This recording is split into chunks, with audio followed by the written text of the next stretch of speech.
भगवन् विश्वेश्वराय महादेवाय त्रयम्बकाय त्रिपुरान्तकाय त्रिकाग्निकालाय कालाग्निरुद्राय नीलकण्ठाय मृत्युञ्जयाय सर्वेश्वराय सदाशिवाय श्रीमन्महादेवाय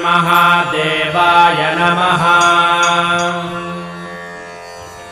नमो हिरण्यबाहवे सेनान्ये दिशां च पतये नमो नमो वृक्षेभ्यो हरिकेशेभ्यः पशूनां पतये नमो नमः सस्पिञ्जराय द्विषीमते पथीनां पतये नमो नमो बभ्रुषाय विव्याधिनेन्नानां